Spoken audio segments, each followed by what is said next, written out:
കണ്ണിനു കുളിർമയേകുന്ന കാഴ്ചകളാൽ സമ്പന്നമായ ഭൂമിയിലെ സ്വർഗമായ കാശ്മീരിലേക്ക് 5 ദിവസത്തേക്കാണ് ഞങ്ങളെത്തിയത്. ശ്രീനഗർ എയർപോർട്ടിൽ ഇറങ്ങി നേരെ പോയത് ഈ ഹോട്ടലിലേക്കായിരുന്നു. റിസപ്ഷനിലുണ്ടായിരുന്ന കാശ്മീരി ജീവനക്കാർ ഞങ്ങളെ ഹൃദയപൂർവ്വം സ്വീകരിച്ചു.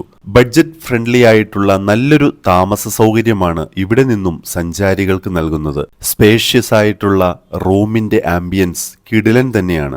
ഒരു രക്ഷയുമില്ല.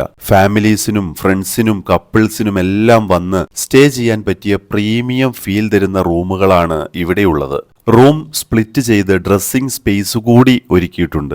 ബാത്റൂം സൗകര്യങ്ങളാണെങ്കിൽ വളരെ നീറ്റ് ആൻഡ് ക്ലീൻ ആണ്. ലഗേജ് റൂമിൽ സൂക്ഷിച്ച് ഡിന്നർ കഴിക്കാനായി ഫസ്റ്റ് ഫ്ലോറിലുള്ള ഡൈനിങ് ഏരിയയിലേക്ക് ചെന്നു. നല്ല നീറ്റായി സൂക്ഷിച്ചിരിക്കുന്ന ഡൈനിങ് ഏരിയയിൽ കാശ്മീരി പാചകത്തിന്റെ ടേസ്റ്റ് വിളിച്ചോതുന്ന സ്മെൽ വിശപ്പിന്റെ കാഠിന്യം വർദ്ധിപ്പിച്ചു. ഇന്ത്യ മഹാരാജ്യത്തിന്റെ കിരീടം എന്നറിയപ്പെടുന്ന കാശ്മീർ കണ്ണുകൾക്ക് കുളിർമയേകുക മാത്രമല്ല, രുചിയിൽ അത്ഭുതങ്ങൾ സൃഷ്ടിക്കുകയും ചെയ്യുന്നുവെന്ന് ഈ കാശ്മീരി ഭക്ഷണ വിഭവങ്ങളുടെ രുചിയിൽ നിന്നും മനസ്സിലായി. മുഗളന്മാരുടെ സ്വാധീനത്താലാവാം കാശ്മീരി പാചകരീതി പ്രധാനമായും നോൺ വെജിറ്റേറിയൻ ആണ്.